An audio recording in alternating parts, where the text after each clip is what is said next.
بسم الله الرحمن الرحيم.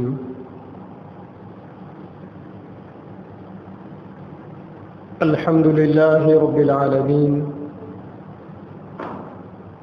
والعاقبة للمتقين، والصلاة والسلام على سيد الأنبياء والمرسلين وعلى آله وأصحابه أجمعين، ومن تبعهم بإحسان إلى يوم الدين. أما بعد، فأعوذ بالله من الشيطان الرجيم. بسم الله الرحمن الرحيم.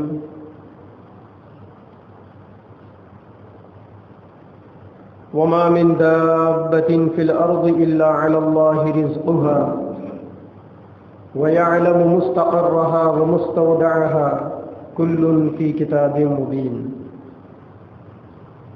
وقال الله تبارك وتعالى: يا أيها الذين آمنوا كلوا من الطيبات واعملوا صالحا. صدق الله العظيم. قال النبي صلى الله عليه وسلم: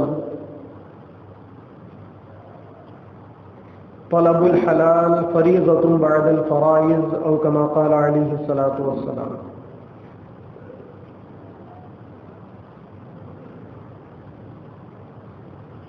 اللہ تبارک و تعالی نے روئے زمین پر جتنی بھی مخلوق کو پیدا کیا ہے، سب کو پیٹ کے تقاضے دے کر پیدا کیا.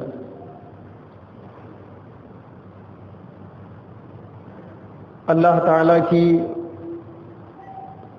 ہزاروں مخلوقات ہیں جن کو روزانہ جینے کے لیے کھانا ضروری ہوتا ہے. ان ساری مخلوقات میں سب کی روزی روٹی اللہ تبارک و تعالیٰ نے اپنے ذمے رکھی ہے. ایک مخلوق جس کو اللہ تبارک و تعالیٰ نے اشرف المخلوق بنایا، انسانوں کی روزی روٹی بھی اللہ تبارک و تعالیٰ نے اپنے ذمے رکھی. نحن نرزقک والعاقبۃ للتقوی، روزی روٹی ہم دینے والے ہیں، لیکن اس روزی روٹی کو حاصل کرنے کا ذریعہ اللہ نے انسان کے اپنے بس میں رکھا. اللہ تعالیٰ کی کائنات میں انسان ایک معاشی جانور ہے، یعنی جب تک آدمی کماتا نہیں اس وقت تک پیٹ بھر نہیں سکتا، اور جب تک انسان کا پیٹ بھرا ہوا نہیں رہے گا اس وقت تک زندگی باقی نہیں رہ سکتی. گویا انسانوں کو جینے کے لیے کھانا ضروری ہے.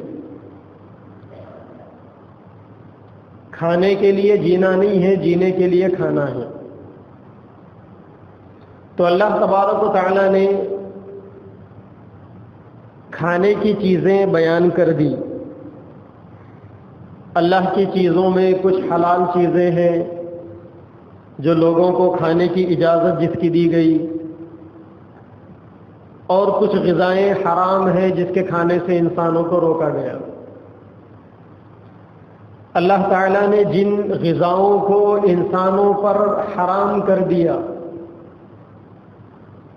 وہ انسانوں کے اپنے فائدے کے لیے کیا،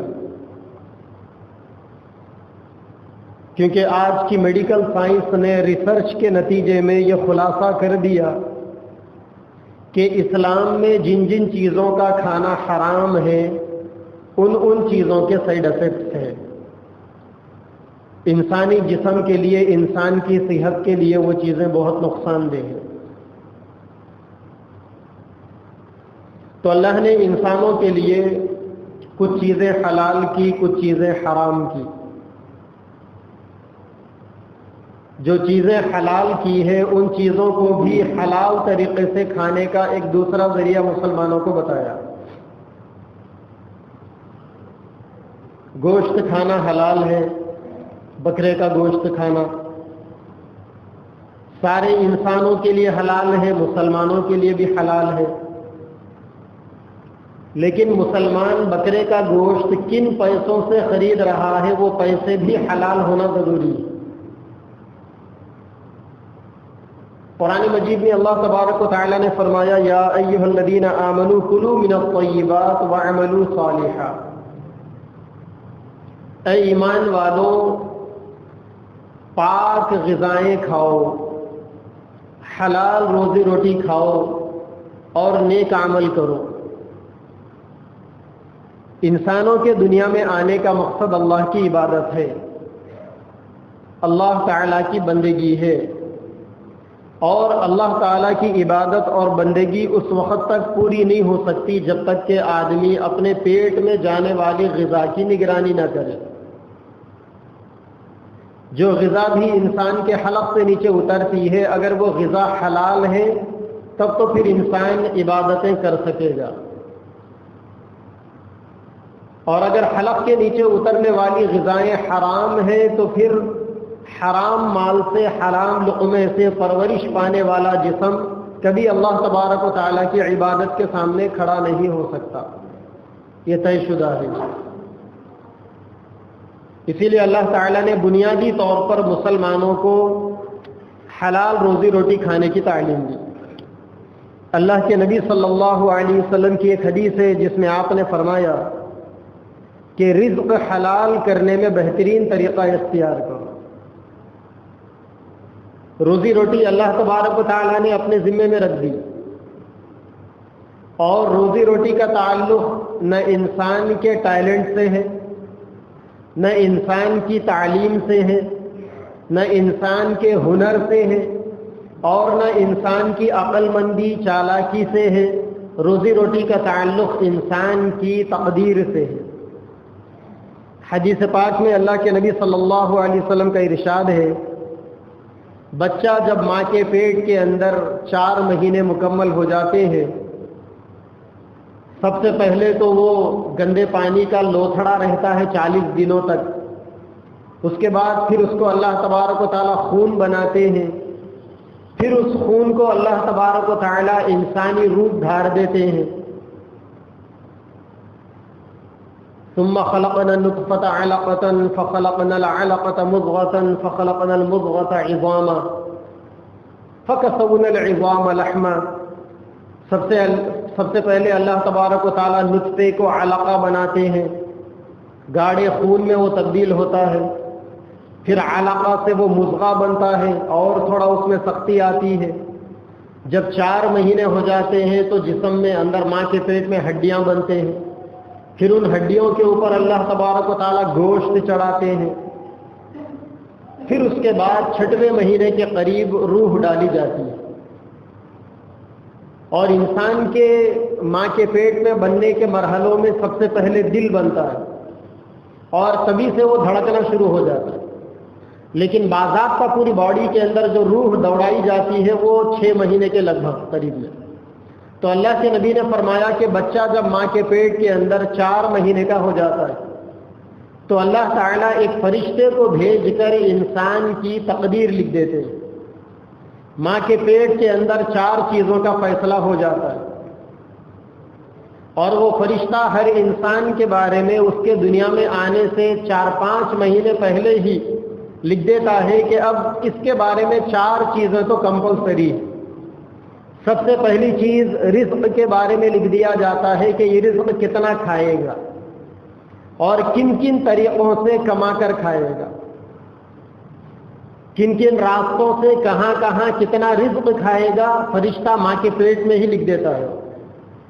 اسی لیے اللہ تبارک و تعالیٰ نے فرمایا وَيَعْلَمُ مُسْتَقَرَّهَا وَمُسْتَوْدَعَهَا كُلٌّ فِي كِتَابٍ مُبِينٍ، کہ انسان کون سا مال کہاں کمائے گا، کہاں کھائے گا، کس کی روزی روٹی اللہ تبارک و تعالیٰ نے کہاں رکھی ہے، یہ ساری چیزیں پہلے سے لکھ دی جا چکی، طے شدہ ہے۔ یہ لوح محفوظ میں، تقدیر خداوندی میں وہ ساری چیزیں پہلے سے طے ہیں۔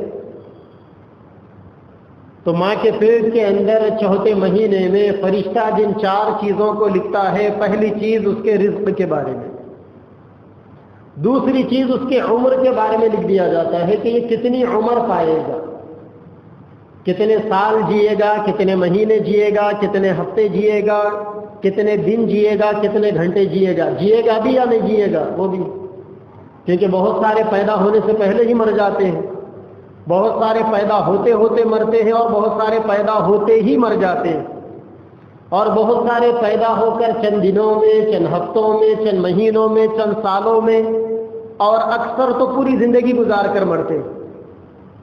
تو ہر انسان کی رزق کے بعد اس کی عمر بھی لکھ دی جاتی ہے، اور تیسری چیز اس کے عمل کے بارے میں بھی لکھ دیا جاتا ہے کہ یہ عمل کتنا کرے گا، نیک عمل کرے گا یا گناہ والے عمل کرے گا، نیک عمل کرے گا بھی تو کم کرے گا یا زیادہ کرے گا، گنہگاری والے اعمال بھی اگر کرے گا تو کیسے کرے گا، صرف صغیرہ گناہوں پر یا پھر کبیرہ بھی گناہ کرے گا، کبیرہ گناہ بھی اگر کیا تو 1-2 مرتبہ کر کے چھوڑے گا یا بار بار کرے گا، وہ ساری چیزیں تفصیل سے لکھ دی جاتی ہیں۔ اور چوتھی چیز یہ بھی لکھ دی جاتی ہے کہ یہ نیک بخت ہوگا یا بدبخت ہوگا، نیک بخت ہوگا یا بدبخت ہوگا، سعادت مند ہوگا یا شقاوت مند ہوگا، وہ بھی لکھ دیا جاتا ہے۔ نیک بختی اور بدبختی پر ایک دفعہ یہاں جمعہ میں پورا 1 گھنٹے کا بیان ہوا تھا، اب اس کو ریپیٹ کرنے کا موقع نہیں۔ تو ہر انسان کے پیدا ہونے سے 4-5 مہینے پہلے جب انسان ماں کے پیٹ کے اندر 4 مہینے گزارتا ہے، ابھی ابتدائی مرحلوں میں ہوتا ہے، اسی وقت اللہ تبارک و تعالی ان 4 چیزوں کے فیصلے کر دیتے ہیں۔ پہلا فیصلہ رزق کے بارے میں، دوسرا عمر کے بارے میں، تیسرا عمل کے بارے میں، اور چوتھا نیک بخت ہوگا یا بدبخت ہوگا۔ اب جب انسان دنیا کے اندر آ جاتا ہے تو دنیا میں آنے والے انسان کے لیے اگر خاص طور پر وہ مسلمان ہے تب اس کے لیے یہ ضروری ہے کہ وہ دنیا میں آ کر بنیادی طور پر اللہ تبارک و تعالیٰ کی عبادت کی فکر کرے، روزی روٹی کے چکر میں نہ جائے، کیونکہ اللہ تبارک و تعالیٰ نے روزی روٹی کا ذمہ اپنے ذمے لے لیا ہے، اس کی ذمہ داری اللہ تبارک و تعالیٰ کے قبضے میں، انسانوں کو اس کی فکر کرنے کی ضرورت نہیں۔ حضرت مولانا الیاس صاحب رحمۃ اللہ علیہ جو تبلیغی جماعت کے فاؤنڈر تھے، وہ ہمیشہ ایک بات بڑے افسوس کے ساتھ کہتے تھے کہ عجیب بات ہے کہ جو چیزیں اللہ کے لیے تھی بندوں نے وہ چیزوں کو اپنے لیے کر لیا، اور جو چیزیں اپنے لیے تھی بندوں نے ان چیزوں کو چھوڑ دیا۔ روزی روٹی کا ذمہ اللہ کے ذمہ تھا، بندوں نے اس کو اپنے کنٹرول میں لے لیا۔ اب ہر انسان روزی روٹی کے چکر میں پریشان ہے، حیران ہے، سرگردان ہے، اور انسانوں کے ذمے اللہ تبارک و تعالیٰ کی عبادت تھی، لوگوں نے اس کو چھوڑ دیا۔ تو جو کام خود کے کرنے کا تھا وہ تو چھوڑ دیے، اور جو کام خدا کے کرنے کا تھا اس کام کو اپنے سر پہ ڈال لیے۔ اس لیے پریشانیاں بڑھ گئی، مسائل بڑھ گئے، بندوں اور خدا کے درمیان میں گیپ آ گیا، اللہ اور اس کے بندوں کے درمیان میں فاصلہ آ گیا، دوریاں ہو گئی۔ اب اتنی دوریاں ہو گئی کہ اب لوگوں کو برسہا برس بٹھا کر اللہ تبارک و تعالیٰ کا تعارف کروایا جائے تو سمجھنے نہیں آتا کہ یہ کیا چیز ہے۔ یہ پردے درمیان میں حجابات حائل ہو گئے، کیونکہ بنیادی طور پر جو کام کرنے کا تھا اس کو چھوڑ دیا۔ اور اسلام وہ کرنے کے کاموں کے اندر اتنا سینسیٹیو ہے، اتنا سنجیدہ ہے اسلام ان کاموں کے اندر۔ اسلام یہ کہتا ہے کہ بچہ پیدا ہوتے ہی اس کے کانوں میں اذان دے دو، تاکہ پیدا ہونے والے کے دماغ میں پیدا کرنے والے کا تصور بیٹھ جائے۔ بچہ 7 سال کا ہو جائے تو نماز پڑھاؤ، نماز پڑھانا شروع کر دو۔ اس کا مطلب یہ ہے کہ اس سے 2.5 سال پہلے اس کے اوپر نماز کا پروجیکٹ شروع ہوگا، نماز سکھانا ہے اس کو 2.5 سال تک، پھر جب 7 سال کا ہو گیا تو باضابطہ طور پر نماز پڑھانا ہے اس کو، یا میکسیمم 10 سال۔ حالانکہ اسلام میں بچہ 15 سال کی عمر میں بالغ ہوتا ہے۔ یہ الگ بات ہے کہ آج کل حالات کے حساب سے، موسم کے حساب سے، غذاؤں کے حساب سے اس سے کم عمر میں بھی بچے بالغ ہو جاتے ہیں، لیکن اگر کوئی بچہ 15 سال تک بالغ نہ ہو، جوان نہ ہو، میجر نہ ہو، تو اسلام میں جو ایج لمٹ ہے میجر ہونے کی، بالغ ہونے کی، وہ 15 سال ہے بس۔ 15 سال سے 5 سال پہلے 10 سال کا مرحلہ ہے۔ اسلام میکسیمم ٹائم بچوں کے نمازی بننے کا 10 سال ٹائم دیتا ہے، یا کم سے کم ٹائم اس کا، کم سے کم وقت اس کا، منیمم پیریڈ اس کا 7 سال۔ 7 سال میں بچہ 100% آپ کا نمازی بن جائے، یا زیادہ سے زیادہ 10 سال میں۔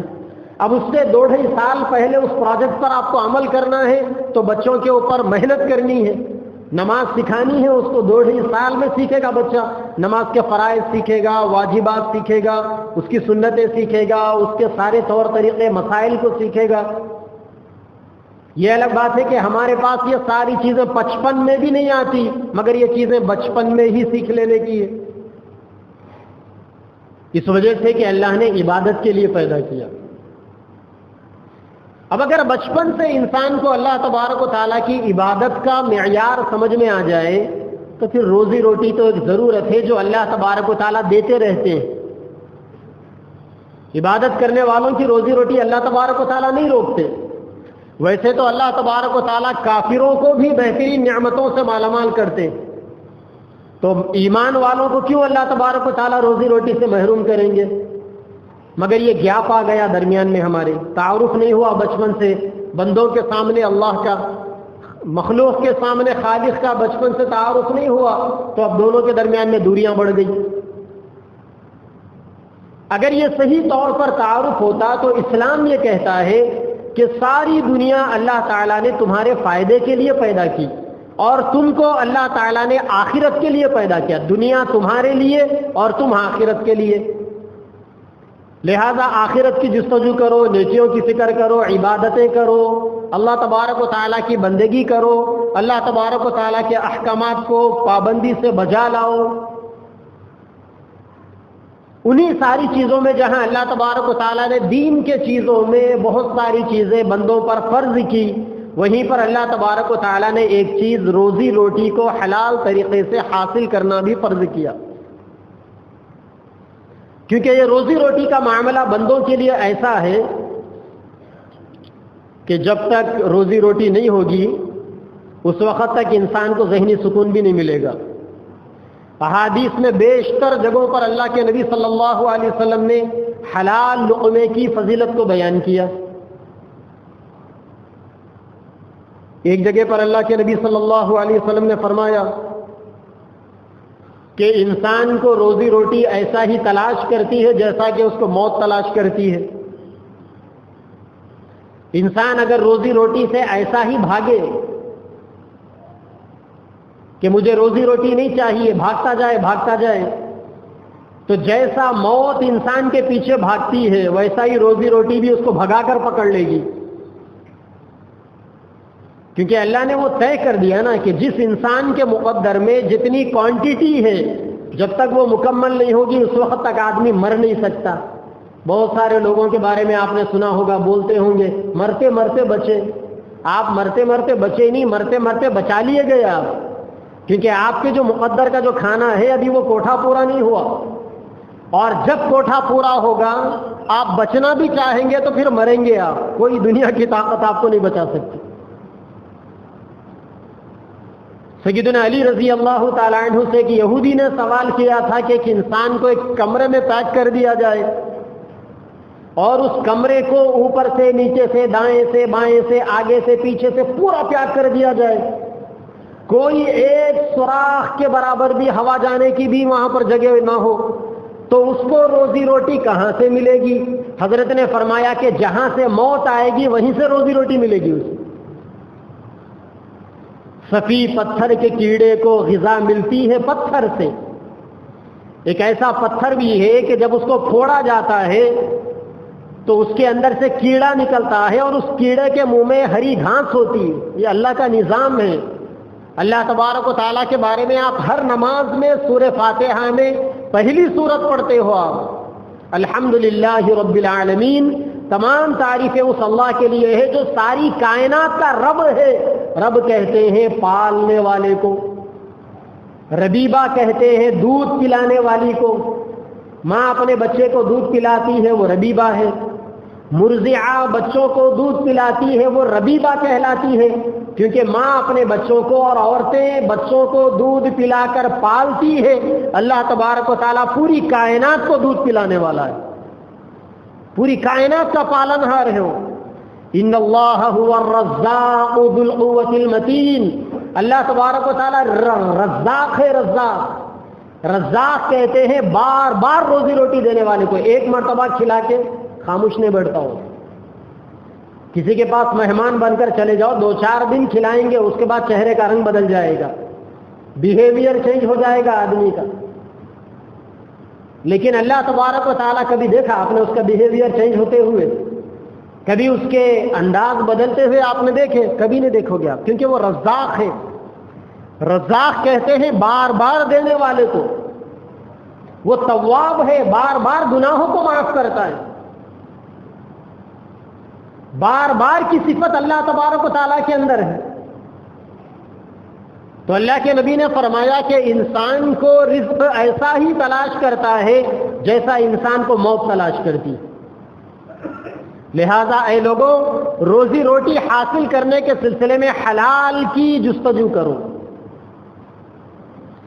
حلال طریقے سے انسان کو روزی روٹی کمانا چاہیے۔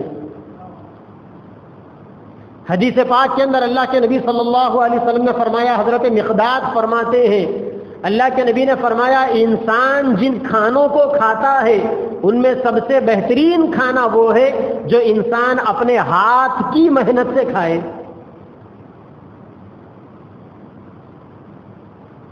اپنی ہاتھ کی محنت سے اپنا پسینہ ٹپکا کر جو کھانا کمایا جاتا ہے وہ کھائے جانے والے کھانوں میں سب سے بہترین کھانا ہے۔ ایک دفعہ ایک صحابی اللہ کے نبی کے پاس آئے، مصافحہ کیا۔ آپ نے دیکھا کہ ان کے ہاتھ بڑے سخت ہیں، کٹے پڑ گئے ہاتھوں میں ان کے۔ آپ نے پوچھا کہ بھائی یہ تیرے ہاتھ اتنے سخت کیوں؟ کہنے لگے یا رسول اللہ، میں ایک مزدور ہوں، لوہے کا کام کرتا ہوں، ہتھوڑا برساتے برساتے میرے ہاتھوں میں گٹے پڑ گئے۔ اللہ کے نبی نے اس کے ہاتھوں کو بوسہ دیا اور کہا الکاسب حبیب اللہ، اپنے ہاتھوں کی روزی روٹی کھانے والا اللہ کا ولی ہے۔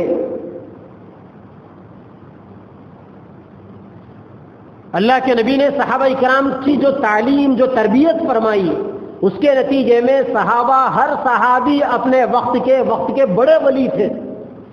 دنیا کا کوئی بڑے سے بڑا ولی کسی صحابی کے قدم کی دھول کی برابری نہیں کر سکتا۔ 1000 پیران پیر جیسوں کو لا لو، 1000 حسن بصری رحمت اللہ علیہ جیسوں کو لا لو، 1000 خواجہ اجمیری جیسوں کو لا لو، ایسے ہزاروں نہیں بلکہ لاکھوں ولی قطب ابدال پیران پیر مل کر کسی ایک صحابی کے قدم کے دھول کے برابر تک نہیں جا سکتے۔ صحابی کا مطلب اتنا بڑا مرتبے والا، کیونکہ اسے قیامت تک آنے والے انسانوں میں اللہ تعالیٰ نے اپنے نبی، چہیتے نبی کی صحبت کے لیے چن لیا، وہ مرتبہ ہے صحابی کا۔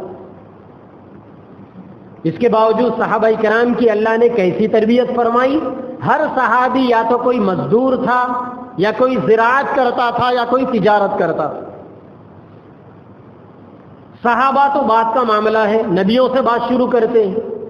اللہ نے جتنے انبیاء کرام کو دنیا کے اندر بھیجا، پیارے نبی صلی اللہ علیہ وسلم کی ایک حدیث ہے، دنیا میں جتنے پیغمبر آئے ہیں ہر پیغمبر نے حلال روزی روٹی کے حصول کے لیے بکریاں چرائی ہیں۔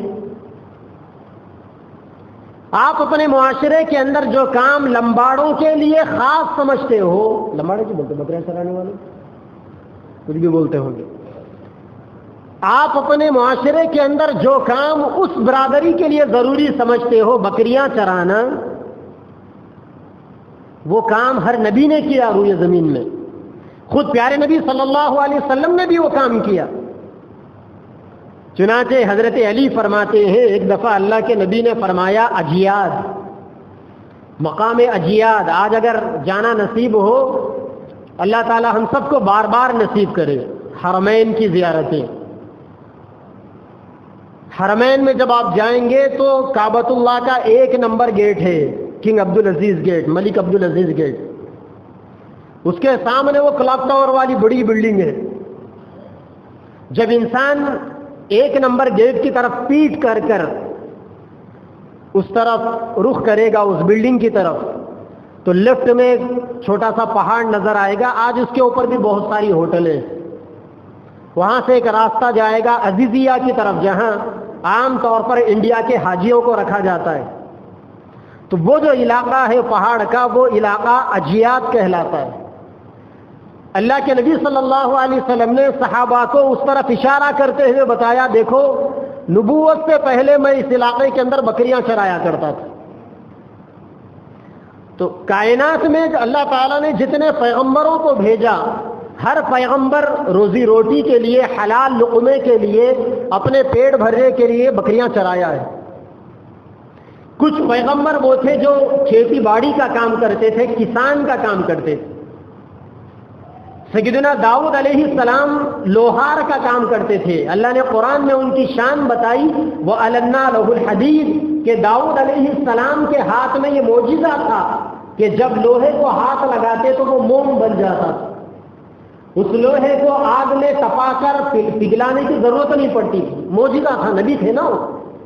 سیدنا نوح علیہ السلام بڑائی کا کام کرتے تھے. تو اس طریقے سے جتنے پیغمبر آئے ہیں ہر پیغمبر نے کچھ نہ کچھ کام ضرور کیا.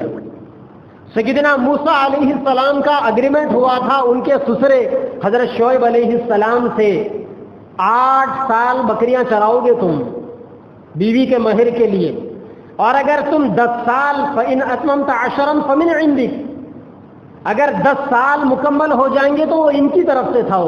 چنانچہ موسیٰ علیہ السلام نے 10 سال بکریاں چرائی.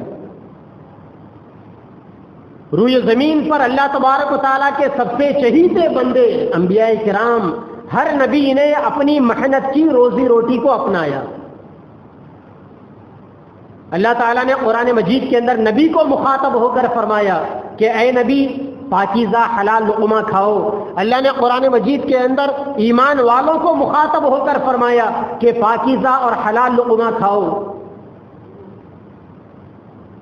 لقمہ ایک سمندر ہے, خیالات اس کے موتی ہے. حلال غذا جس جسم کے اندر جاتی ہے پھر وہ جسم نیکیوں پر مائل ہوتا ہے, اور اگر کسی جسم کے اندر حرام لقمہ چلے جائے تو یہ حرام لقمہ سب سے پہلے انسان سے نیکیوں کی توفیق کو چھین لیتا ہے.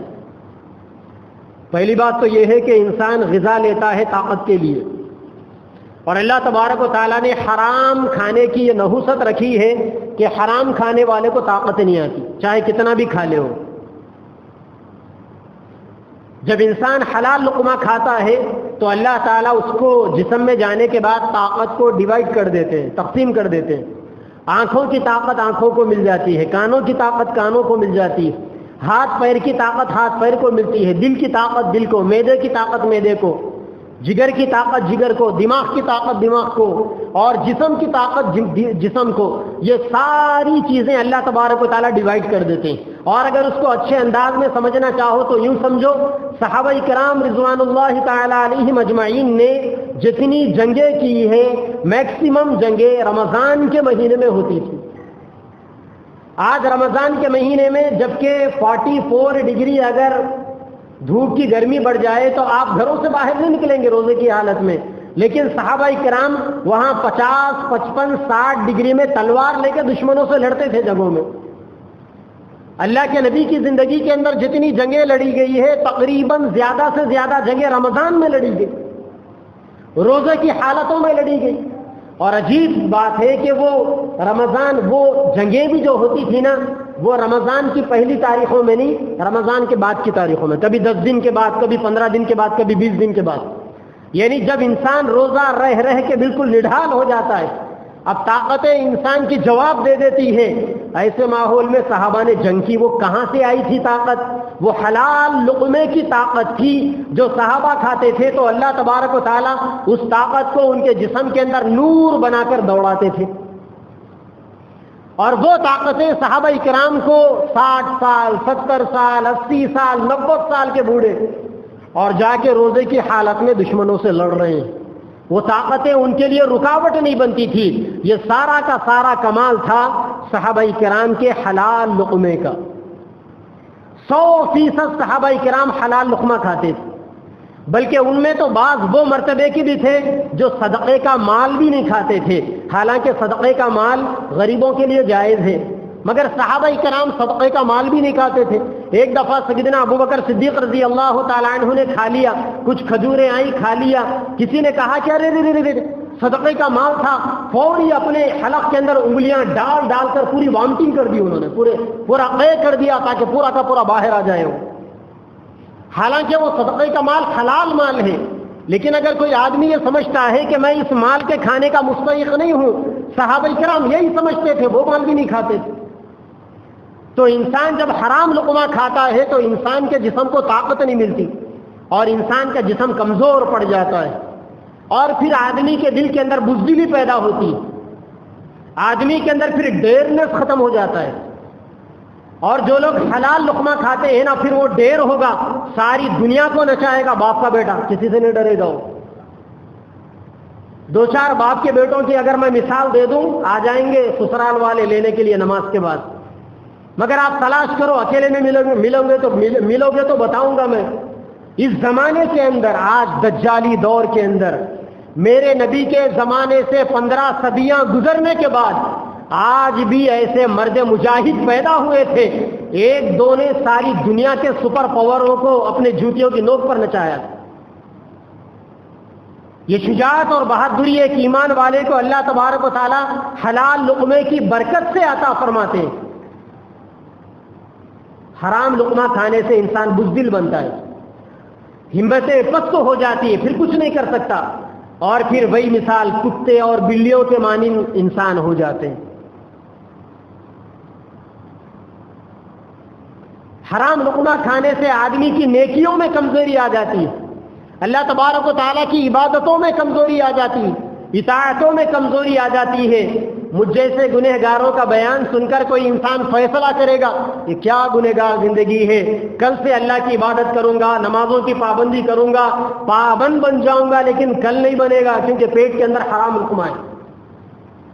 1000 انسان ارادے کرے گا لیکن اس کے باوجود بھی نہیں کر سکتا، کیونکہ پیٹ کے اندر حرام غذا ہے، اور حرام غذا انسان کے اندر سے نیکیوں کی ہمتوں کو ختم کر دیتی۔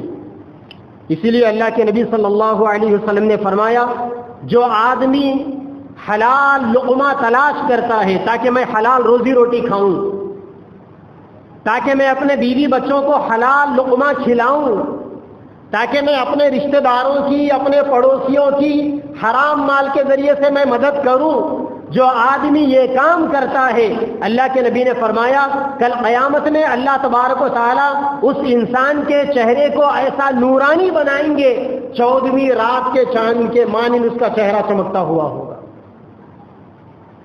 حلال روزی روٹی کی، حلال لقمے کی یہ برکتیں ہیں۔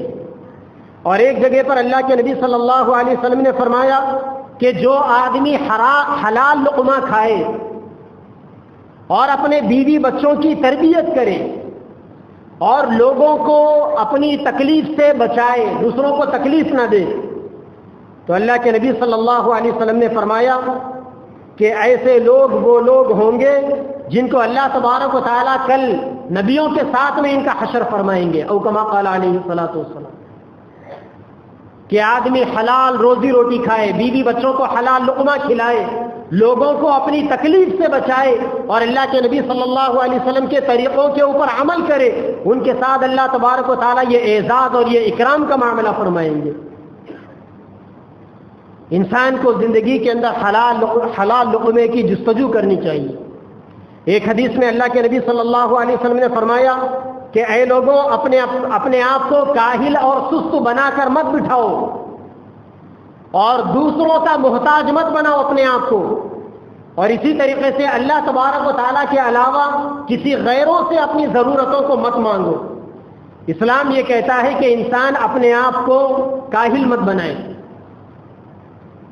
انسان اپنے آپ کو ریسٹ لیس بنانا چاہیے، اپنی زندگی کے اندر اسٹرگل کرنا سیکھنا چاہیے آدمی کو، ورنہ اللہ تبارک و تعالیٰ نے انسان کی باڈی کا جو نظام بنایا، آپ 4 دن بیٹھ جائیں، 5ویں دن آپ کا اٹھنے کا من نہیں کرے گا۔ آپ دیکھیں گے آپ گرما کے موسم میں جب پسینہ انسان کی باڈی سے زیادہ نکلتا ہے تو پھر انسان مدو بن کر رہ جاتا ہے، اس کو بستر سے اٹھنے کا من نہیں کرتا۔ اور آج کل موسم چل رہا ہے سرما کا، سردیوں کے دن ہے، فجر کے اندر آج فجر کی ان ٹھنڈی راتوں میں فجر کی نماز کے لیے یا تہجد کی نماز کے لیے اٹھنا کتنا بار ہوتا ہے لوگوں کو۔ میرے استاد محترم ایک شعر پڑھتے تھے، کس قدر بار تم پر صبح کی بیداری ہے، ہم سے کیا پیار ہے، ہاں نیند تمہیں پیاری ہے۔ آج دیکھ لیں ہماری مسجدوں کی حالت ہے، جمعہ میں یہ مسجد بھری پڑی ہوئی، سینکڑوں لوگ یہاں پر مسجد کے اندر، لیکن آج فجر کی نماز میں آدھی صف تھی، 20 لوگ بھی نہیں تھے آج فجر کی نماز کے اندر۔ یہ کیا ماجرا ہے؟ یہ کیوں ہمارے لیے نیندیں اتنی بوجھل ہو جاتی ہیں؟ کیوں ہمارے جسم اتنے بھاری ہو جاتے ہیں کہ ہم اٹھنا نہیں چاہتے؟ اس کی بنیادی وجہ یہ ہے کہ ہم نے اپنے آپ کو مدو بنا دیا، ہم نے اپنے آپ کو عیدی بنا دیا، کاہل بنا دیا، سست بنا دیا۔ اسی لیے سیدنا عمر فاروق رضی اللہ تعالیٰ عنہ تیز چلتے تھے، اور آپ کے ساتھ میں جو لوگ بھی اگر کوئی تیز چلتا تو ہنٹر نکال کر مارتے تھے، اسے درے برساتے تھے اس کے اوپر، اور کہتے تھے کہ نوجوان رہ کر ایسا کاہل اور بیماروں کے مانند چلتا ہے، تیز چل۔ اور ان کا تیز چلنا آپ کے واکنگ سے کم نہیں ہوتا تھا، جاگنگ سے کم نہیں ہوتا تھا۔ جیسا آپ آہستہ آہستہ بھاگتے ہیں ہلکے ہلکے قدم کے ساتھ، سیدنا عمر فاروق رضی اللہ تعالیٰ عنہ کی چلن ایسی تھی، بلکہ پیارے نبی صلی اللہ علیہ وسلم کی چلن بھی ایسی ہی تھی۔ حدیث پاک کے اندر ہے کہ اللہ کے نبی ایسا چلتے جیسا کوئی پہاڑ سے اترنے والا نیچے اترتا ہے۔ آپ نے دیکھا ہوگا کہ پہاڑ سے نیچے اترنے والے کی دو شان ہوتی ہے، ایک تو وہ سب سے پہلے اپنی ایڑی نہیں رکھتا، اپنے سامنے کے پنجوں کو رکھتا ہے، اور دوسرے اس کے اترنے کے اندر تھوڑا سا تیزی ہوتی ہے۔ اللہ کے نبی صلی اللہ علیہ وسلم کی چال اور چلن بھی ایسی تھی۔ آپ نے فرمایا کہ اے لوگوں، کاہل اور سست مت بنو، اور دوسروں کے محتاج مت بنو، اور زندگی کے اندر اگر کسی کے محتاج بننا ہے تو اللہ تبارک و تعالیٰ کے محتاج بنو۔ یہ کب ہوگا؟ یہ اسی وقت ہوگا جب انسان اپنے آپ کو محنت اور مزدوری کا عادی بنائے گا، جب انسان اپنے آپ کو تھکانے کا عادی بنائے گا۔ جب تک انسان اپنے جسم کو راحت دے گا، آرام دے گا، پھر کچھ نہیں ہو سکتا۔ یہی وجہ ہے بزرگان دین نے کتابوں کے اندر لکھا کہ جو لوگ اپنے آپ کو عیدی بنا دیتے ہیں، اس کی دو ہی وجہ ہوتی ہے روزی روٹی نہیں کمانے کی۔ یا تو یہ ہے کہ انسان نے اپنے آپ کو گناہوں کے دلدل میں پھنسایا، اور گناہ کے اندر جب تک آدمی پھنسا ہوا رہتا ہے اس وقت تک آدمی کے اوپر رزق کے دروازے نہیں کھلتے، کیونکہ یہ رزق اللہ تبارک و تعالیٰ کی نعمت ہے، اللہ کا فضل ہے۔ جمعہ کی نماز کے بارے میں اللہ تبارک و تعالیٰ نے فرمایا، جب تم نماز قائم کرو، نماز پوری کر لو، فَاسْعَوْا إِلَىٰ ذِكْرِ اللَّهِ، جب مؤذن کی اذان کو سنو تو مسجدوں کی طرف دوڑ کر جاؤ، فَإِذَا قُضِيَتِ الصَّلَاةُ فَانتَشِرُوا فِي الْأَرْضِ، اور جب تم نماز پڑھ لو، فَانتَشِرُوا فِي الْأَرْضِ، زمین کے اندر پھیل جاؤ، وَابْتَغُوا مِن فَضْلِ اللَّهِ، اور اللہ تبارک و تعالیٰ کی روزی روٹی کو تلاش کرو۔ یہ حلال لقمہ اللہ تبارک و تعالیٰ کا فضل ہے، اور اللہ تبارک و تعالیٰ اپنا فضل اپنے پاپی اور گنہگار بندوں کو نہیں دیتے۔ اگر آپ کا دل محنت مزدوری کرنا نہیں چاہتا، اگر آپ کا دل مال کمانا نہیں چاہتا، تو یاد رکھو یا تو آپ گنہگار ہیں، گناہوں سے توبہ کرو، یا اگر نہیں ہے تو آپ اپنے بیوی بچوں کے ساتھ میں، اپنے ماں بہنوں کے ساتھ میں، اپنے باپ بھائیوں کے ساتھ میں، اپنے رشتہ داروں کے ساتھ میں آپ کے تعلقات صحیح نہیں ہیں، آپ ان کے ساتھ میں صلہ رحمی پیدا کرو، ان کے ساتھ میں محبت کا برتاؤ پیدا کرو، پھر اللہ تبارک و تعالیٰ آپ کے لیے رزق کے دروازے کھولیں گے۔ اور اگر یہ دو چیزیں صحیح ہے، آپ نیک ہیں، گناہ نہیں کرتے، آپ نمازی ہیں، پرہیزگار ہیں، اور آپ اپنے بیوی بچوں کے ساتھ، خاندان والوں کے ساتھ، اپنے پرائیوں کے ساتھ اچھے رہتے ہیں، تو پھر تیسری وجہ یہ ہے کہ آپ بزدل ہیں، آپ کم ہمت ہیں۔ اپنے اندر استعداد پیدا کرو، اپنے اندر ہمت پیدا کرو، اور ہمت پیدا کرنے کا سب سے آسان طریقہ یہ ہے کہ آپ تیرنا سیکھو، آپ دوڑنا سیکھو، روزانہ فجر کی نماز کے بعد واکنگ کرو، جاگنگ کرو، آپ ورزش کرو، گھوڑ سواری سیکھو۔ یہ چیزیں ایسی ہیں کہ جس کے ذریعے سے انسان کے اندر ہمتیں بڑھتی ہیں، حوصلے بڑھتے ہیں، اور جب انسان کے اندر ہمت آتی ہے، حوصلہ آتا ہے، تو پھر انسان بڑے بڑے کام کرتا ہے۔ آج ہمارے ملک کے اندر ہماری حکومتیں پریشان ہیں کہ ریٹائرمنٹ کی عمر کیا رکھنی چاہیے، ہر آنے والی حکومت امپلائیز سے وعدہ کرتی ہے، کوئی ارادے لے کر آتے ہیں کہ عمر کو کم کر دیں گے، کوئی زیادہ کر دیں گے۔ 58 سال، 60 سال، 62 سال کے جھگڑے چلتے رہتے ہیں ہمارے پاس کہ ملازمین کو، گورنمنٹ امپلائیز کو کس عمر میں ریٹائرمنٹ کرنا چاہیے۔ دنیا کے نقشے کے اوپر ایک ملک ہے کینیڈا، کینیڈا کے اندر 80 سال وہاں پر عمر ہے ریٹائرمنٹ کی، اور وہاں کی جو منیمم ایج ہے 90 سال وہاں کی منیمم ایج ہے۔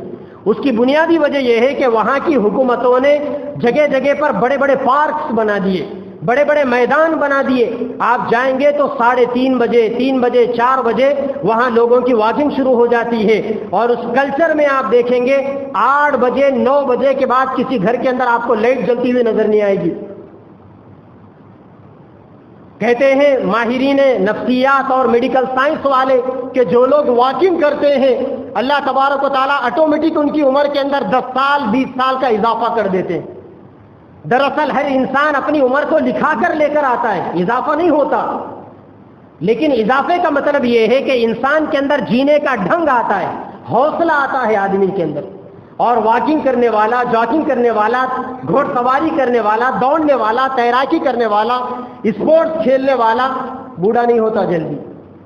آپ دیکھیں گے یہاں پر میکسیمم لوگ سعودی ریٹرن ہے، گلف ریٹرن ہے، وہاں 90 سال کے بوڑھے شادی کر رہے ہیں، اور آپ کے پاس پورے خاندان میں 90 سال کا کوئی نہیں۔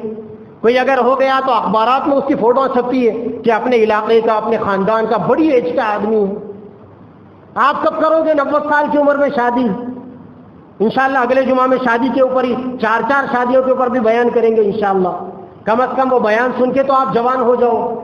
تو روزی روٹی کو کھینچنے والی چیزیں نیکی، انسان گناہوں سے توبہ کرے، اپنوں اور پرایوں کے ساتھ میں انسان نیک برتاؤ کرے، اور ساتھ ہی ساتھ انسان اپنے اندر ڈگنیٹی پیدا کرنے کے لیے، ہمت پیدا کرنے کے لیے تھوڑا سا اپنے آپ کو اسپورٹس میں مشغول کرے، اور ان ساری چیزوں کے ساتھ اپنی نیتوں کو درست کرے۔ جہاں لوگ نیتوں کو خراب کرتے ہیں وہاں انسانوں کی روزی روٹی ختم ہو جاتی ہے۔ ایک جگہ پر ایک بڑی اچھی چیز پڑھنے کے اندر آئی تھی، انسان جہاں اپنی نیت کو بگاڑ لیتا ہے وہاں 3 چیزیں اپنا راستہ بدل لیتی۔ آپ کی نیت بگڑ گئی، مال ختم ہو جائے گا، مال آپ کے پاس نہیں آ سکتا۔ آپ کی نیت بدل گئی، رزق کی دولت آپ سے چھین لی جائے گی، رزق کی دولت سے آپ فائدہ نہیں اٹھا سکتے، اور اگر آپ کی نیت بدل گئی تو پھر آپ کو دنیا میں نفرتیں ملے گی، محبتیں نہیں مل سکتی۔ ایک بڑا عجیب و غریب واقعہ ہے، 3 دوست جا رہے تھے، راستے میں جاتے جاتے ایک بیگ ملا، انہیں کھول کر دیکھا تو اس کے اندر یہ بڑے بڑے سائز کے 3 سونے کے اینٹ تھے۔ دینے والے کی بھی کیا عطا تھی، کیا اس کی کیا انصاف تھا کہ 3 دوستوں کے لیے 3 سونے کے اینٹ مل گئے۔ اب جیسا ہی وہ سونے کے اینٹ ملے سفر آگے بڑھتا گیا، ان کی نیتیں بھی بدلتی گئی۔ چنانچہ آگے جانے کے بعد تھک کے بیٹھ گئے، بھوک لگی تھی، مشورہ ہوا کہ جا کر کھانا کون لائے گا۔ ایک نے کہا کہ میں لاؤں گا، دونوں نے کہا ٹھیک ہے جا کر لاؤ۔ اب یہ کھانا لانے کے لیے گیا، یہاں ان دونوں نے پلان بنایا کہ اس کو ختم کر دیں گے اور آپس میں 1.5 اینٹ بانٹ لیں گے۔ اور وہ کھانا لانے کے لیے اس وجہ سے گیا تھا، اس نے یہ نیت کی تھی کہ کھانے میں زہر ملا کر دونوں کو مار دوں گا، 3 اینٹ میرے حصے میں آ جائیں گے۔ چنانچہ جب وہ کھانا لے کر آیا تو کھانے میں زہر ملا ہوا تھا۔ اب ان لوگوں کو نہیں معلوم کہ کھانے میں زہر ہے، ان لوگوں نے چونکہ شروع سے پریپیڈ تھے، شروع سے ان کا پلان تھا، کھانا کھانے سے پہلے اس کا مرڈر کر دیا 1.5 اینٹ کی چکر میں۔ اب مرڈر کرنے کے بعد اب بولے میاں چل بہت تھکے ہوئے ہیں، پہلے کھا لیں گے، اس کے بعد آدھا ایک تو لے لیں گے، بقیہ آدھے کے لیے آرا مشین لے کے کاٹ لیں گے، پھر اس کے بعد تقسیم کر لیں گے۔ اب جب کھانا کھانے کے لیے بیٹھے تو کھانے میں زہر تھا، ان دونوں کی بھی جان چلی گئی، وہ 3 اینٹ کسی اور کی قسمت کے اندر۔ تو انسان جہاں پر اپنی نیتوں کو خراب کرتا ہے مال آپ کے پاس آ نہیں سکتا، رزق آپ کے پاس آ نہیں سکتا، محبتیں آپ کے پاس آ نہیں سکتی، نفرتیں آ جائے گی۔ اور یہ عجیب نظام ہے اللہ تبارک و تعالیٰ کا۔ ماہرین نفسیات کہتے ہیں، سائیکالوجی کو جاننے والے کہتے ہیں کہ اگر آپ کے سامنے کوبرا سانپ بھی آ جائے، سانپ آپ کے اوپر اس وقت تک پھن نہیں اٹھاتا جب تک کہ آپ کے دل کے اندر لاٹھی کی تلاش نہ ہو۔ جیسے ہی آپ کے دل میں خیال آئے گا کہ لکڑی پکڑ کر اس کو ماروں گا، فوری سانپ کے بھی دل میں خیال آئے گا کہ یہ بھی میرا دشمن ہے، وہ ڈس دے گا آپ کو۔ ورنہ بہت ساری ویڈیو تو آپ کو سوشل میڈیا پہ ملیں گی، معصوم بچہ ہے سینکڑوں سانپوں کے بیچ میں کھیل رہا ہے، سانپ کیوں نہیں کاٹ رہے صاحب؟ اس وجہ سے نہیں کاٹ رہے کہ اس معصوم دل کے اندر سانپوں کو مارنے کا پلان نہیں ہے، تو اس کے دل کے اندر بھی مارنے کا پلان نہیں۔ تو اپنی نیتوں کو درست کرنا چاہیے، اور نیتوں کو درست کرنے کے لیے اب آئیے 5 منٹ میں معاشرے کی خرابیوں کے اوپر۔ ہم لوگ محنت نہیں کرنا چاہتے، ہم لوگ مزدوری کرنا نہیں چاہتے، ہم لوگ تجارت کرنا نہیں چاہتے، ہم یہ چاہتے ہیں کہ ہمارے بابا جان دادا جان نے جو پراپرٹیاں رکھی ہے اس کو بیچ کر کھائیں گے ہم۔ اور یہی حال ہے ہمارا کہ زندگی پوری بابا جان کے دادا جان کے جو مکانات ہے، جو اپارٹمنٹ رکھے ہوئے ہیں، جو کمپلیکس رکھے ہوئے ہیں، بس اس کا کرایہ کھا رہے ہیں، اور بڑے معتبریوں سے اپنے آپ کو یہ سمجھتے ہیں ہمارا کیا ہے صاحب، ہر مہینے کی آمدنی آ رہی نا۔ اب یہ آمدنی آ رہی ہے، لیکن یہ احمق اتنا نہیں سوچتا کہ اگر میں باپ دادا کی کمائی پر ڈیپینڈ کروں گا تو پھر میں اپنی اولاد کو ہائر ایجوکیشن کیسے دلا سکوں گا؟ اگر آپ کمائیں گے نہیں تو اپنی اولاد کو اچھی تعلیم کیسے دیں گے آپ؟ اور یاد رکھیں کہ آج ہندوستان کے اندر مسلمانوں کا مستقبل بہترین تعلیم کے اندر ہے، لیڈرشپ میں یا پالیٹکس میں تمہارے مسائل کا حل نہیں ہے۔ تم اپنے بچوں کو بہترین سے اعلیٰ تعلیم دلاؤ، انشاءاللہ تمہارے معاشرے کا، تمہاری سوسائٹی کا مستقبل بنے گا، ورنہ نہیں بن سکتا۔ اور تم اپنے بچوں کو بہترین تعلیم کیسے دلاؤ گے جبکہ تم اپنے جسم کا پسینہ نکالنے کے لیے تیار نہیں؟ بڑی تکلیف ہوتی ہے، دیکھتا ہوں مسلمانوں کو کوئی رکشہ چلا رہا، کوئی آٹو چلا رہا، کوئی بنڈی ڈھکل رہا۔ ٹھیک ہے، رکشہ چلانا کوئی بری بات نہیں، آٹو چلانا بری بات نہیں، روزی روٹی کے لیے محنت مزدوری کرنا بری بات نہیں، لیکن تم یہ رکشہ کیوں ڈھکل رہے ہو معلوم ہے؟ تمہاری کم ہمتی کی وجہ سے۔ تمہارے نوجوانوں میں یہ ہمتیں کیوں نہیں آتی کہ ہم ایئر کنڈیشن کے اندر بیٹھ کر ماہانہ 1.5 لاکھ کمائیں گے، 2 لاکھ کمائیں گے؟ تم ہمت کیوں نہیں کرتے کہ ہم اپنے بچوں کو اچھی تعلیم دلائیں گے، قابل بنائیں گے؟ یاد رکھو، دنیا کے اندر جو آدمی بھی ترقی کیا، ماں کے پیٹ سے وہ سونے کا چمچہ لے کے پیدا نہیں ہوا۔ عام طور پر جو لوگ ماں باپ کے پیٹ سے سونے کا چمچہ لے کر پیدا ہوتے ہیں ان کی زندگیاں آگے چل کر برباد ہو جاتی ہے۔ دنیا میں جتنے بھی لوگوں نے ترقی کی ہے، اسٹرگل کیا ہے، محنتیں کی ہے، وہ غریب ماں باپ کی اولاد تھے۔ ڈاکٹر APJ عبد الکلام کس کے بچے تھے؟ اخبار ڈال کر انہوں نے اپنا گزر بسر کیا تھا۔ چنئی کے اندر ایک بچہ تھا غریب گھرانے کا، جس کا فیملی بیک گراؤنڈ کوئی اچھا نہیں تھا، وہ بچہ گورنمنٹ کی لائٹوں کے، بلدیہ کی لائٹوں میں جا کر رات میں بیٹھ کر پڑھتا تھا، اور صبح میں اسکول اٹینڈ کرتا، کالج اٹینڈ کرتا، ایگزام دیتا۔ آج وہ بچہ گوگل کا CEO ہے، سندر پچائی، جس کے اوپر گوگل والے 1 سال میں 1,000 کروڑ روپے کا پیکج رکھ کر بیٹھے۔ 1,000 کروڑ روپے کے اندر کتنے زیرو آتے ہیں آپ گن نہیں سکتے اس مجلس کے اندر، لیکن محنتوں کے اوپر انسان کو وہ چیزیں ملتی ہے۔ آدمی محنت کرے، مزدوری کرے، اپنے آپ کو تھکائے۔ سینکڑوں نوجوان ایسے ہیں اچھے ویزے کی چکر کے اندر سال ہا سال برباد کر رہے ہیں، اور جن ماں باپ نے ان کو پالا تھا، پوسا تھا، بڑا کیا تھا، آج وہ ماں باپ ان ایسے اولاد کے نتیجے میں 2 وقت کی روزی روٹی کے محتاج بنے ہوئے ہیں۔ بیمار ہو جاتے ہیں تو آتے ہیں مکھڑا اٹھا کر کہ مفتی صاحب لیٹر لکھ کر دے دیجئے، مسجدوں میں چندہ کرائیں گے۔ اللہ کے نبی نے فرمایا الید العلیٰ خیر من الید السفلیٰ، اے لوگوں دینے والا ہاتھ لینے والے ہاتھ سے بہتر ہے، تم دینے والا ہاتھ بنو۔ صحابہ نے کہا یا رسول اللہ خیرات کرنے کے لیے ہمارے پاس کچھ نہیں۔ اللہ کے نبی نے کہا جاؤ، جا کر محنت کرو، محنت کر کر کماؤ، اپنے بیوی بچوں کو شان کی زندگی دو اور دوسروں کی بھی مدد کرو۔ اللہ کے نبی نے فرمایا کہ بابرکت ہے، مبارکبادی کا مستحق ہے وہ باپ جو محنت کرتا ہے، مزدوری کرتا ہے، اور اپنے بعد اپنے بیوی بچوں کے لیے کچھ چھوڑ کر جاتا ہے، بنسبت اس باپ کے جو کچھ نہیں کماتا اور اپنے بچوں کو دنیا والوں کے رحم و کرم کے اوپر چھوڑ کر جاتا ہے۔ محنت نہیں کرتے آپ، مزدوری نہیں کرتے، شرماتے ہیں آپ۔ شرمانا کیا، لگا کر بیٹھو، کوئی ٹھیلا لگا کر بیٹھو، کوئی دکان لگا کر بیٹھو، جاؤ جا کر میکینک بن جاؤ، سینٹرنگ کا کام کر لو، کتنے کام نہیں ہے۔ روزی روٹی کے حصول کے لیے انسان کیا کچھ نہیں کر سکتا ہے، لیکن ہماری مصیبت یہ ہے کہ ہم نہیں کرتے۔ جن کے پاس تھوڑی بہت باپ دادا کی جمع پونجی ہے بس اس پر مگن ہے، اور اگر یہ نہیں ہے تو دوسرا بڑا گناہ، بہنوں کا حق دبا دیں گے، بہنوں کی وراثت نہیں دیں گے، اور باوا جان کی کمائی بھلے ہی 2-4 لاکھ کیوں نہ ہو، بھائی آپس میں بھیڑیوں کے مانند تقسیم کر لیں گے، بس اس کے اندر مگن رہیں گے۔ ارے کیسا ہوگا؟ بہنوں کا حق دباؤ گے تم دنیا کے اندر کیسا ترقی کرو گے، اور مر کر اللہ تبارک و تعالیٰ کو کیا منہ دکھاؤ گے؟ بڑی بڑی گھٹیا چیزیں ہیں، یہ بڑی بزدلی والی چیزیں ہیں۔ اسی لیے بڑے دکھ کے ساتھ، درد کے ساتھ کہہ رہا ہوں، یہ جو کورونا وائرس ہے نا، اللہ کی قسم کھا کر کہتا ہوں، یہ کوئی وائرس نہیں ہے، یہ سب دجالی نظام ہے دنیا کے اندر سے غریبوں کو ختم کرنے کا۔ آج پوری دنیا میں ہر ملک کے اندر ایسے ہی قوانین بن رہے ہیں، یہ سارے کے سارے دجالی غریبوں کے دشمن ہیں، یہ انسانوں کے دشمن ہیں۔ اور آپ کے پاس یہ جو فارمرس لا آیا نا، کیوں آج ہمارے کسان 60-70 کسان مر گئے؟ حکومت کی پیشانی کے اوپر بل نہیں دوڑتا، بے حس بنے ہوئے ہیں 2-4 دوستوں کی جیبوں کو بھرنے کے لیے۔ اس کی وجہ یہ ہے کہ یہ لا آیا غریبوں کو مارنے کے بعد، اور یہ سوشلزم پوری دنیا کے واسطے ہے، اور یہ کورونا وائرس اس کے نتیجے میں لاک ڈاؤن کو لانا اور بغیر کسی مہلت کے لوگوں کو گھروں کے اندر قید کر دینا، ہوم ارسٹ کر دینا، کہاں کہ وہاں لوگوں کو بٹھا دینا، اور درے پردہ مہنگائی کو بڑھانا۔ دیکھو مہنگائی کہاں سے کہاں چلے گی؟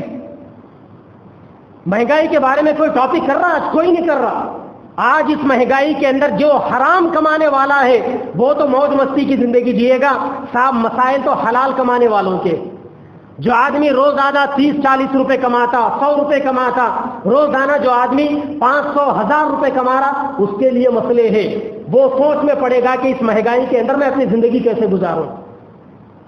اور لاک ڈاؤن کے بعد آپ کے اس ملک کے اندر اب تک جو لوگ گورنمنٹ امپلائی تھے یا پرائیویٹ بیسس کے اوپر جن کی جابیں تھی، کل کی رپورٹ ہے اب تک 3,90,00,000 لوگوں کی جابیں چلی گئی۔ یہ الگ بات ہے کہ جو لوگ ہر سال 2-2 کروڑ نوکریوں کا وعدہ دے کر آئے تھے، آپ ان سے پوچھ بھی نہیں سکتے کیونکہ وہ بہرے ہیں۔ مہاتما گاندھی کے وہ بہرے ہیں، مہاتما گاندھی کے بندر ہیں، وہ بہرے ہیں، اندھے ہیں، گونگے ہیں، نہ آپ کی مجبوری میں کچھ بولیں گے، نہ آپ کے مسائل کے بارے میں کچھ دیکھیں گے، اور نہ آپ کی مجبوریوں کے بارے میں کچھ سنیں گے۔ لیکن اس ملک کے جو 138 کروڑ ہیں، میں سارے لوگوں سے کہتا ہوں کہ تمہارے بیوی بچوں کو تمہیں پالنا ہے، گورنمنٹ نہیں پالے گی۔ اور یاد رکھو، گورنمنٹ جو تمہیں یہ پی ڈی ایف دیتی ہے نا، راشن کے چاول 5 کلو 10 کلو جو کچھ بھی دیا جاتا ہے، یا بیواؤں کا وظیفہ 1000 روپے، یا غریبوں بوڑھوں کا وظیفہ، گورنمنٹ جو بھی تم کو سہولتیں دے گی وہ تمہارے ٹیکس کے ذریعے سے دے گی۔ جتنے اسکیمات گورنمنٹ لائے گی اتنا ٹیکس کا بوجھ بڑھے گا۔ بھائی آج کیا بات ہے، کروڈ آئل آج انٹرنیشنل مارکیٹ کے اندر $7 $9 پر بیرل ہے، اور آج آپ کے ملک کے اندر 90 روپے 1 لیٹر کروڈ آئل۔ جب کانگریس گورنمنٹ تھی اس وقت $30 میں ایک بیرل تھا، اور 50 روپے 55 روپے میں آپ کو پیٹرول 1 لیٹر ملتا تھا۔ تو یہ سارے مسائل ہیں، یہ مسائل آپ کو حل کرنا ہے، کوئی لیڈر آپ کے مسائل کو حل نہیں کرے گا، کوئی گورنمنٹ آپ کے مسائل کو حل نہیں کرے گی، اور یہ مسائل آپ کے اسی وقت حل ہوں گے جب آپ اپنے آپ کو ریسٹلیس بنائیں گے، آپ اپنی باڈی کا پسینہ نکالنے کی کوشش کریں گے، ہمت کریں گے، مجھے کچھ بھی ہو جائے محنت مزدوری کرنا ہے، جانا ہے، مجھے سپل مارنا ہے، پھوڑا مارنا ہے، کٹے مارنا ہے، میں کروں گا، میں حلال روزی روٹی کروں گا، اور بیوی بچوں کو خودداری کی دوں گا۔ اور یاد رکھو، جو لوگ محنت مزدوری کرتے ہیں نا، اللہ تبارک و تعالیٰ ان کی قسمتیں چمکاتے ہیں، ورنہ بیٹھ کر نیتیں خراب کرنے والے، دلالی کرنے والے، پنچایتوں کو توڑ کر پیسے لینے والے، الٹ پھیر کرنے والے، اس کی ٹوپی اس کے سر، اس کی ٹوپی اس کے سر، ایسا ہو سکتا ہے، ایسا کرنے والے 2-4 مہینے کے لیے، 2-4 سال کے لیے خود کے لیے، بیوی بچوں کے لیے اچھے کھانے کا، اچھے گھر کا انتظام تو کر سکیں، لیکن یہ لانگ ٹائم کے لیے اپنے بیوی بچوں کے لیے یا خود کے لیے اچھی زندگی کا انتظام نہیں کر سکتے۔ اسی لیے آج میں ایک درد رکھ رہا ہوں معاشرے کے نوجوانوں کو دیکھ کر کہ ہمارا نوجوان بس عیدی بن چکا، پسینہ بہانے کے لیے تیار نہیں، خالی مارے مارے پھرتا ہے۔ نوجوانوں ہمت کرو، جاؤ محنت کرو، مزدوری کرو، تھوڑے تھوڑے پیسے ڈال کے پارٹنرشپ کے اندر بزنس شروع کرو، حوصلے کرو۔ اور آگے چل کر ایسی بات کہوں گا، پتہ نہیں کیا بات ہے، ہمارے اس ملک کے اندر ہمارا نوجوان اناج کا، غلے کا کاروبار نہیں کرتا، دال مسلمان نہیں بیچتے، چاول مسلمان نہیں بیچتے، گیہوں مسلمان نہیں بیچتے۔ آئندہ ایسے حالات آنے والے ہیں، آپ نے لاک ڈاؤن کے اندر دیکھا ان حالات کو، تبلیغی جماعت کے نام کے بہانے بائیکاٹ کیا گیا، اندر اندر سازشیں ہو رہی ہے۔ آئندہ ایسے حالات آئیں گے کہ ہم مسلمانوں کو اپنی دکانوں سے غلہ نہیں دیں گے، اس وقت تم کہاں جاؤ گے غلہ خریدنے کے لیے؟ اسی لیے آپ غلے کا کاروبار شروع کرو، چاول کا بزنس شروع کرو، آٹا دال کا بزنس شروع کرو، اور جو بھی اللہ تبارک و تعالیٰ نے دیا پراپرٹی بناؤ، زمینہ بناؤ، بلڈنگوں کے چکر میں مت جاؤ، اپارٹمنٹوں کے چکر میں مت جاؤ، اور گھر بنا دیں گے، کرایہ آئے گا، بیٹھ کر کھائیں گے، وہ چکریں ختم کرو، زمین خریدو اور اس کے اندر کھیتی باڑی کرو۔